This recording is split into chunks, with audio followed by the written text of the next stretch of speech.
Focus, कैसे हैं आप सब। तो आज मैं एक्सप्लेन करूंगी एक स्पेनिश कनाडियन फिल्म को जिसका नाम है द रिटर्न या फिर रेटोर्नाडोस, जो कि 2013 में रिलीज की गई थी। ये फिल्म एक ज़ॉम्बी थ्रिलर फिल्म है जिसको डायरेक्ट किया है Manuel Carballo. Film typical zombie movie से अलग है, तो आप वीडियो को एंड तक देखते रहना। इस फिल्म की IMDb रेटिंग है 5.9 स्टार्स आउट ऑफ 10, जो कि काफी अच्छी है। Now let's start the video.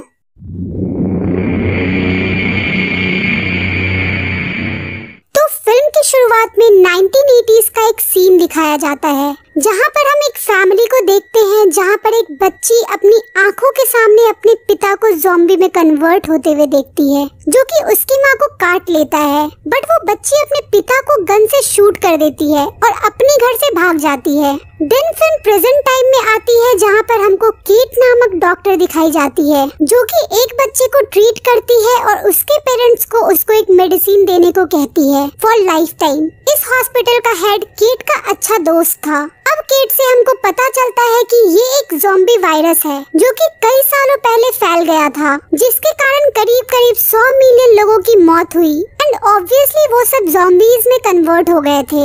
उसके बाद बहुत भारी मात्रा में रिसर्च करी गई, जिसके चलते एक मेडिसिन बनाई गई जिसको रोज इन्फेक्टेड पर्सन को देना होता है ताकि वो ज़ॉम्बी में कन्वर्ट ना हो जाए। और इस मेडिसिन को 36 घंटे के अंदर इन्फेक्ट हुए इंसान को देना होता था, अदरवाइज उसको वापस इंसान बनाना मुश्किल था। बेसिकली ह्यूमैनिटी ने एक क्योर ढूंढ लिया था जिससे एटलीस्ट एक होप थी। बट इस मेडिसिन के कुछ इश्यूज थे कि इसको हर 24 घंटे में लेना होता था इंजेक्शन के जरिए। एक भी सिंगल डोज मिस हो गई तो वायरस फिर से बॉडी पर अटैक करता था। ये दवाई वायरस के अगेंस्ट एक शील्ड बना देती थी, जिससे ज़ॉम्बी बनने से इंसान इम्यून हो जाया करते थे। ये दवाई मरे हुए ज़ॉम्बीज के स्पाइन से बनाई जाती थी, मीनिंग सिंथेसाइज की जाती थी। इस तरह के इंसानों को फिल्म में द रिटर्न नाम से बुलाया जाता था और उनके पास एक ID कार्ड भी था जिस पर रिटर्न का टैग था। इस तरह के लोगों के साथ हम नॉर्मल इंसान अच्छे से बिहेव नहीं किया करते थे, क्योंकि वो उनसे डरा करते थे। अब केट एक हॉस्पिटल में काम किया करती थी, जहाँ पर वो अक्सर फंड प्रोवाइड करने वाले बड़े लोगों के सामने कुछ प्रेजेंटेशन दिया करती थी कि क्यों ऐसे लोगों को बचाना जरूरी है और क्यों इस मेडिसिन को बनाना जरूरी है। बट यहाँ प्रॉब्लम ये थी कि जहाँ पर ये मेडिसिन बनती थी वहाँ पर इसकी मैन्युफैक्चरिंग में दिक्कत आ रही थी, जिसके दो कारण थे। फर्स्ट वाज कि डेड ज़ॉम्बीज का मिलना मुश्किल हो रहा था और दूसरा था कि द रिटर्न के खिलाफ एक एंटी रिटर्न ग्रुप खड़ा हो गया था, जो कि रिटर्न लोगों को ढूंढ कर मार रहा था। एज उनका ये सोचना था कि ये सब ज़ॉम्बीज ही हैं। बट केट का ऐसा मानना नहीं था, क्योंकि उसका हस्बैंड एलेक्स भी एक रिटर्न था। एलेक्स एक म्यूजिक टीचर था और गिटार का काफी बड़ा फैन था, जिसके चलते वो एक दिन एक बढ़िया गिटार देखते ही एक दुकान पर रुक गया, जहां पर उसने देखा कि शॉप ओनर को एक सीजर आ रहा है, लेकिन वो एक ज़ॉम्बी में कन्वर्ट हो रहा था, जिसके चलते उसने एलेक्स के फिंगर पर थोड़ा सा स्क्रैच मार दिया एंड बस एलेक्स की तबीयत खराब हो गई। देन उसको एक मिलिट्री हॉस्पिटल में भर्ती किया गया, जहाँ उसका इलाज किया गया। देन शिफ्ट होकर वो केट की हॉस्पिटल में आया, जहाँ उसकी मुलाकात उससे हुई थी। They fell in love. अब केट हॉस्पिटल के मेडिसिन डिपार्टमेंट गर्ल से इन मेडिसिन को ब्लैक में खरीदा करती थी और घर में स्टॉक रखती ताकि एलेक्स ठीक रहे। एलेक्स को भी मिलिट्री हॉस्पिटल से 30 डेज तक की मेडिसिन मिला करती थी, जिससे वो अच्छा खासा जीवन व्यतीत करा करते थे। लेकिन उनको एक गिल्ट था कि उन्होंने अपने बेस्ट फ्रेंड्स को ये बात नहीं बता रखी थी, तो वो डिसाइड करते हैं कि वो दोनों जैकब और एम्बर को डिनर इनविटेशन के बहाने बुलाकर ये बात बताएंगे।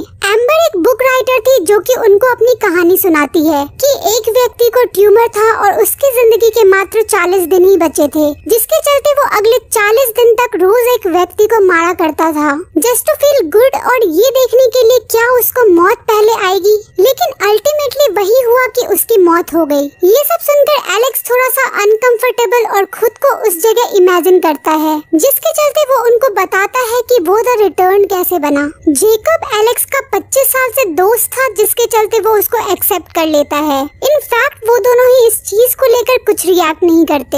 अब होता ये है कि केट के हॉस्पिटल के अंदर एंटी रिटर्न ग्रुप के लोग आते हैं, जो कि वहाँ पर एडमिट हुए रिटर्न लोगों को मार देते हैं और हॉस्पिटल से रिटर्न के सारे रिकॉर्ड रिकॉर्ड्स ले जाते हैं ताकि वो सबको मार सके। ये एंटी रिटर्न ग्रुप्स इस मेडिसिन के मैन्युफैक्चरिंग प्लांट्स को भी नुकसान पहुंचा रहे थे, जिससे इस दवाई की शॉर्टेज होने लगी थी। अब जब केट उस मेडिसिन वाली लड़की से ब्लैक में मेडिसिन को लेने जाती है तो वो बताती है कि हॉस्पिटल से रिटर्न पेशेंट्स के रिकॉर्ड गायब हैं, जिससे वो समझ जाती है कि अब एलेक्स की जान भी खतरे में है। और ठीक ऐसा ही होता है। आए दिन कोई ना कोई आता है जो कि एलेक्स को मारने की कोशिश करता है और वो दोनों उन सबको मार के बैग में भर के नदी में फेंक दिया करते थे। एस केट नहीं चाहती थी कि गवर्नमेंट की नजर एलेक्स पर पड़े। बेसिकली बहुत ही कम लोग जानते थे कि एलेक्स एक रिटर्न ज़ॉम्बी पेशेंट है। अब शहर में एंटी रिटर्न ग्रुप का दबदबा बढ़ने लगता है, जिसके चलते बहुत सारे लोग राइट्स और प्रोटेस्ट करने लगते हैं और गवर्नमेंट पर प्रेशर आने लगता है, जिसके चलते जितने भी रिटर्न पेशेंट थे उनको ये सब मिलिट्री के बनाए हुए कैंप्स में एडमिट करने लगे थे और जो डर के मारे ऐसा नहीं कर रहे थे उनको फोर्सफुली वहाँ पर ले जाया जा रहा था।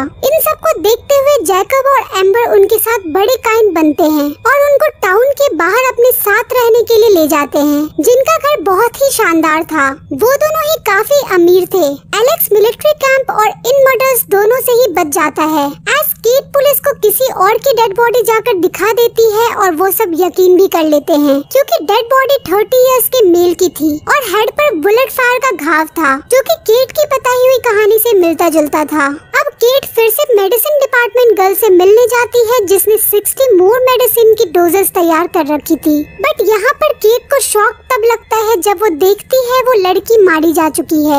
और सबसे बड़ा धक्का उसको तब लगता है जब उस लड़की के हाथों में उसको एम्बर का नाखून मिलता है। वो जल्दी से एलेक्स को फोन लगाती है कि वो रूम में जाकर चेक करे कि वहाँ पर मेडिसिन है या नहीं, लेकिन एलेक्स को बहुत बुरा लगता है कि वहाँ पर बस एक ही डोज है और बाकी सब जेकब और एम्बर ले गए थे।